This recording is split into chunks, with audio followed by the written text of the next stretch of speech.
Russian President Vladimir Putin has admitted Western sanctions will have a negative medium-term impact on his country. The comments come after months of insisting the punitive measures were not having an effect. Russia is currently the most sanctioned country in the world. Reliable economic data is hard to come by, but it's clear heavy war spending is only adding to pressure on an already fragile economy. Russia's defense minister inspecting his supply lines. Munitions like the ones manufactured at this plant are in short supply. But buying new weapons is an expensive business, and one Russia is hoping to keep out of the public eye.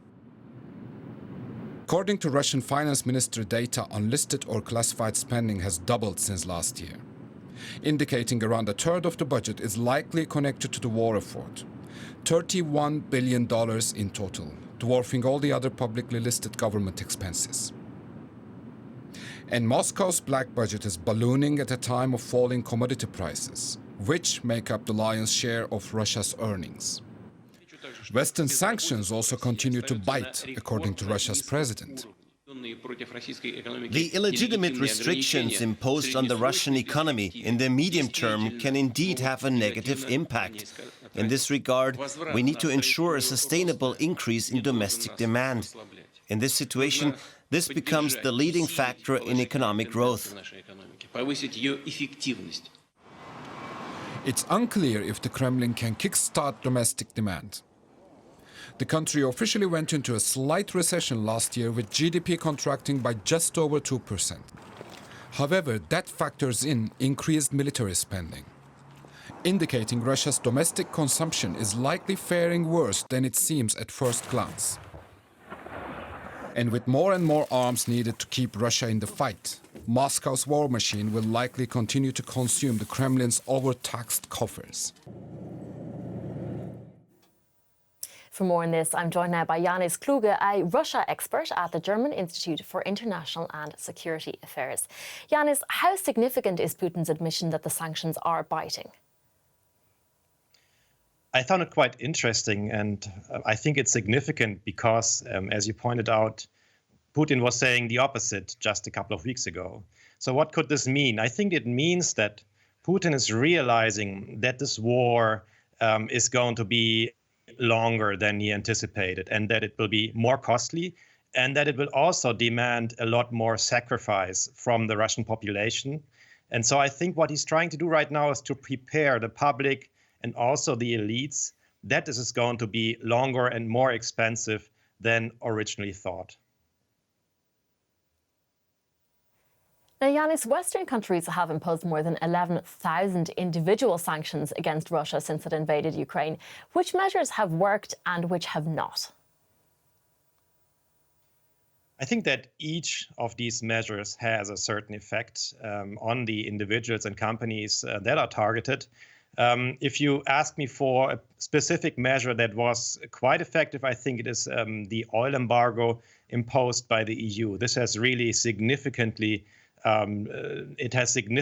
hit the income of the federal budget and is causing the kind of deficits that we are seeing in this data right now. And if you think about sanctions that are probably not having the desired effect, at least not politically in Russia, it is the sanctions on Russian oligarchs. And here, I think the reason is that their influence on the Kremlin and in Russian political decision-making has been, well, I think it has been overestimated in the last years. And I don't think that the sanctions on them will cause any political change or any political impact on Putin's plans regarding the war in Ukraine. All right. Now, the war has also left Russia increasingly dependent on China. What are the economic risks for Putin being a junior partner to Beijing? I believe that the main risk is actually a political risk. So, I mean, it undermines Russia's sovereignty because in the future, Russia will depend on China for around half of its imports. And the most important imports are coming from China. So this will have political consequences, but there's also an economic cost.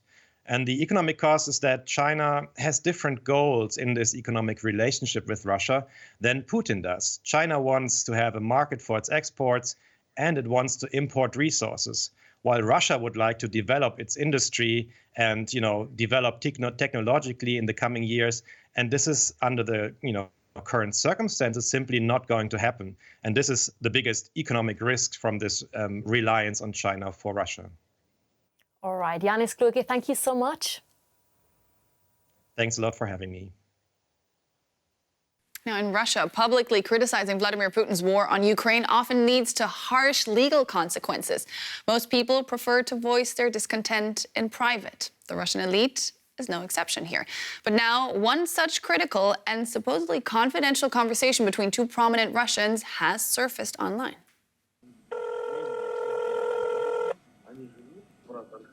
It's a phone call that's got everyone talking. The 30-minute conversation allegedly took place between a very prominent Russian music producer and one of his friends, and it was later leaked, hitting the headlines. Everything's a mess. He says it's not a big deal. Our army is the most important thing, but we can't rely on it.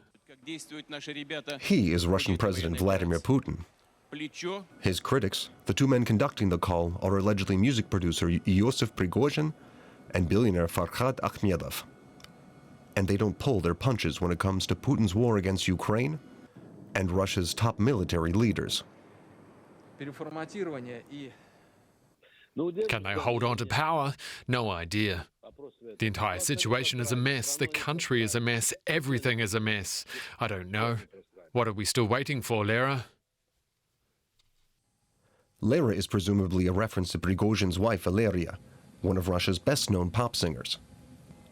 In her Instagram account, she praises her family vacation in Dubai.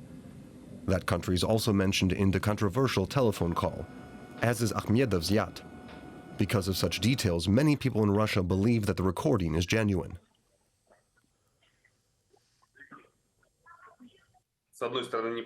It's difficult to fake such a long conversation.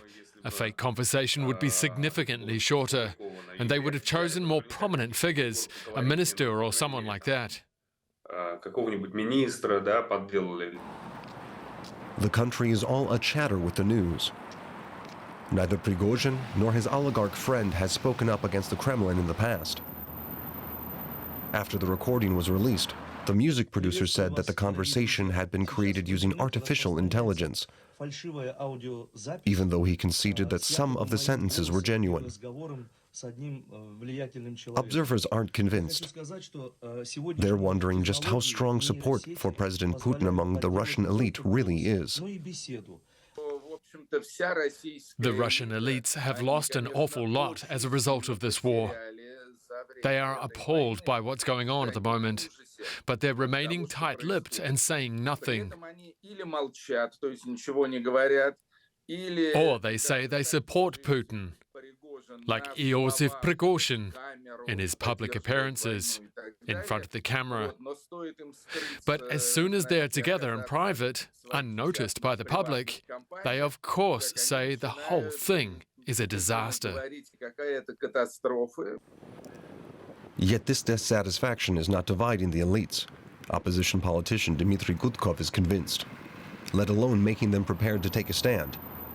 Fear is too deep-seated, particularly when such calls are leaked. A single telephone call is enough for a sort of public execution. The others are then too frightened to even talk about it in their own kitchen. As well as trying to intimidate critics, the Kremlin also tries to praise those people who back them. They are trying to control the mood in the country with carrot and stick tactics. Presidential elections are coming up next year. Who knows whether the war will be over by then or not? And DW Moscow Bureau Chief Yuri Resheto, who filed that report, joins me now from Riga. That's where the studio relocated after DW was banned from reporting in Russia. Yuri, good to see you. Tell me, how widespread is such critical sentiment among Russian elites really? Well, there are no reliable polls specifically among the elites, Nicole. Still, I think the critical mood is particularly widespread because the entire Russian elite, that is businessmen, top officials, and even the police and high-ranking military, all of them, of course, lost a lot during this war due to sanctions. Many of them are now unable to travel abroad. Many have lost business, property, yachts, bank accounts, and so on. On the other hand, and here we're talking about specifically people of art in a professional sense, Russia used to be part of world culture, including international show business. Russian artists performed in different countries, had contracts with Western culture institutions, and so on. Now, this is only possible for those who publicly condemned the war and who were, that's why, forced to flee Russia. In the report, you mentioned the Russians' fear of reprisals to criticism that, is uttered against Putin and his war. What's going to happen to the participants of this apparent leaked call now? Well, Yosif Prigozhin, from a report, published a short video in which we saw it in the report, said he didn't know how to live with this shit. That's what he said. Now, the FSB Secret Service is reportedly to deal with the case, but it's clear that the easy life is now over for him and his family, as well as for many others in Russia. This week, for example, a father of a schoolgirl in Tula region got 2 years imprisonment. The reason for this was that his daughter had painted an anti-war picture at school. In the girl's picture, there were Russian and Ukrainian flags, and the words "No to War." For this, and for a critical comment on his private social media account, the father was sentenced to 2 years in prison.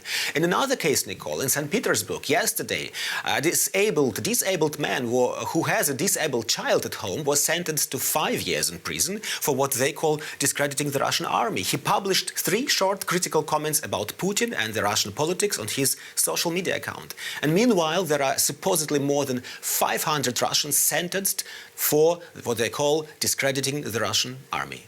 And what effect do such incidents have on the population? Do regular people feel even more intimidated now, or on the contrary, encouraged to criticize the war? Well, I think, of course, most people are intimidated. Most of them think twice before writing anything or publishing anything critical about Putin and the war. The others are encouraged to be even more critical, but these people mostly leave the country. It's said that several 100,000 Russians have fled in the meantime. Speaking again on the elites, the sanctions have hit them hard, but that doesn't necessarily mean that they are now protesting against Putin. On the contrary, many are currently consolidating around the Russian president and are trying to reposition their business in Russia, which they had lost abroad. They invest now in Russia.